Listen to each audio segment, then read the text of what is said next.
That's my x-ray, which is also in my book. My illustrator put it in, which is so cool. So word by word, and mile by mile, and doctor by doctor, I kind of had my life shaped. And what I meant by that was, I was privy to so much medical terminology when I was little. And it was a lot of like hereditary neuropathy and all this kind of like big, gigantic words that sucked so bad because I didn't know what they meant. They were scary. No one ever talked to me. They talked about me in front of me, and it made me feel like a lab rat. And I remember distinctly having a few shouting moments at my mom about, I'm not going back there, I'm not a lab rat, you know, and it was really dehumanizing. So if you ever need to have a conversation about your child with the doctors, kick them out, or put some headphones on, or do something that's,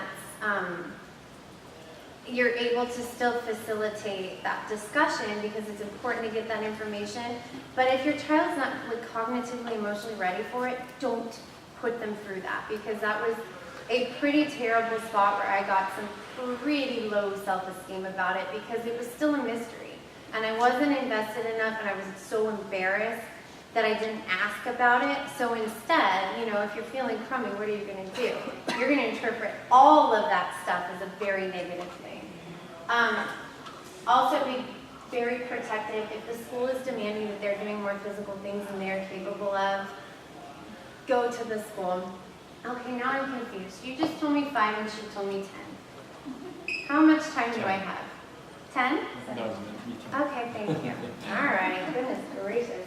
Thank you guys for watching me totally, literally stumble through this. It's funny that's the title, because here we go.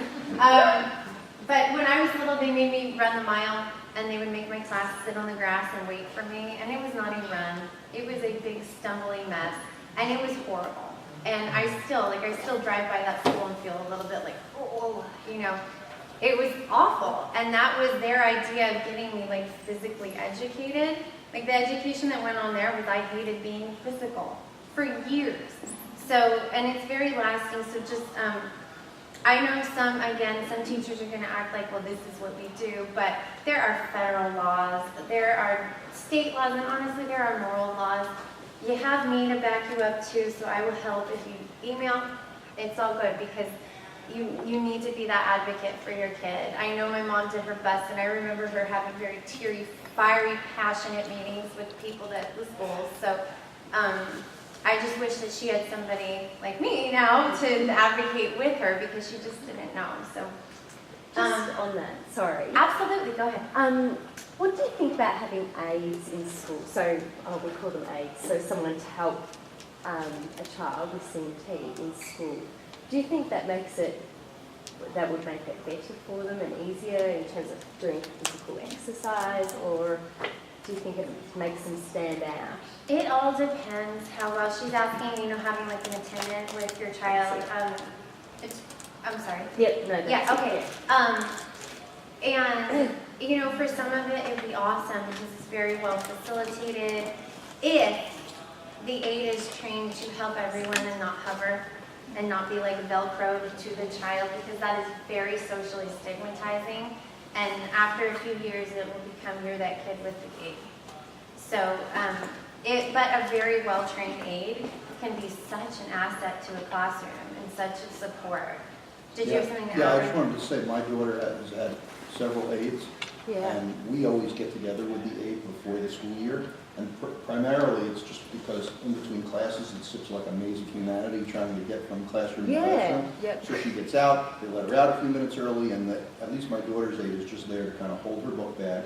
Right. And especially like if they have a fire drill and it's uneven pavement outside, to just kind of make sure she can get outside safe. But Yeah. I think the more you can get involved with your aide at the outset, and my wife has had drag-outs with aides in the past because, asking my daughter 50 times a day, are you okay, are you okay, are you, get out of her face, she's fine. You're not here to babysit her, you're here just to make sure she's safe.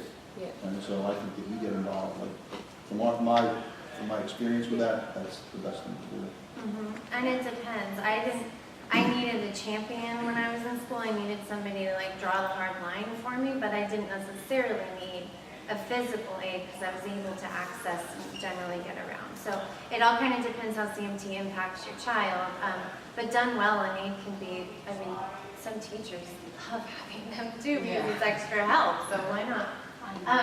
I wanted to share something that has been amazing for me personally and in my classroom, and Jonah's funnier than I am, and that makes me mad, so we're all going to laugh really loud at the end, okay? We'll show him.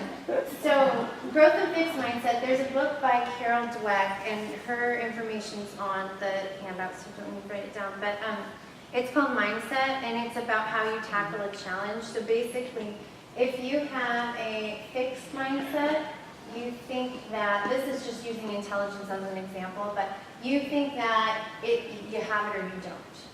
So if you think that intelligence is just something you're born with, then when you come across something that's demanding and like maybe challenging your intelligence, you're going to avoid it like the plague, because if it makes you look dumb, you want nothing to do with it. Whereas a growth mindset, and this is where we want to facilitate our kids, is you love challenges. You think that intelligence and whatever trait it is can be developed, and so you really enjoy the challenge. You're willing to work hard. You take pride in the growth rather than the fixed, I am or I am not.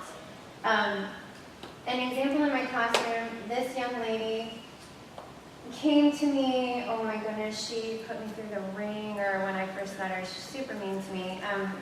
And a lot of it was because she was trying to avoid a lot of work. Well, it turns out I invited her to her own IEP meeting, and she saw her scores, and out of her mouth came, wait, I'm not retarded? And then the whole world just lit up because she was in fixed mindset. She thought she did not have intelligence, and she was willing to literally punch other children to get out of the classroom so that she didn't have to do the math. And now that I know about this, I watch patterns. I have some students that always have to pee at reading time. It's amazing. Do they really need to? No. They just want to get out of it. So it's interesting. But anyway, once we showed her that and kind of had the experience with telling her, absolutely, you can grow. This isn't your path. Night and day difference. And she actually got out of special ed. So it's just kind of amazing what mindset can do for us. So I'm trying to save my gems. Oh, I'm running out of time.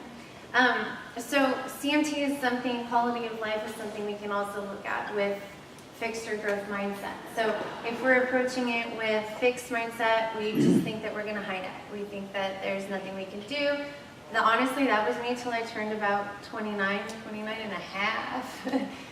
And, it's only been year and a half, 2 years that I've been willing to admit it. So I was in fixed mindset. I thought there was nothing I could do. I wouldn't even really go to the doctor unless I absolutely knew that I needed to have surgery, and then I would just schedule it myself and say, okay, do it.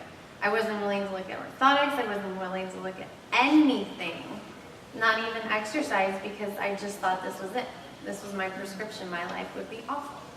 Now that I'm in growth mindset, I still have my moments, but I'm willing to take things on. And just having that hope that there is a path has lifted me 100%. So as much as you can support it in your children, all the better. And I wish we had more time to talk about how. Yeah. I know. So hang on, let me buzz through. Here we go. How? Okay. So frame it. So if your kid makes a mistake or has a challenge, try to reframe it, rebrand it to them, kind of repackage it when you discuss it. Is it an opportunity? So what do you get to learn from this? Or who did you get to meet? Or what help did you get to do? Or what did you get to see when we went to that doctor? Just so that it has a positive spin will help them see it as, oh, well, maybe, I was just telling the Stanford people, it really stinks that I'm in the situation where I need surgery again, and we're doctor shopping, and I said, man, that really sucks that I have to doctor shop, and Adam says, well, isn't it awesome that we get to doctor shop? You know, we get to pick somebody that can do it really well. So it's just that just tweak of the language is so powerful.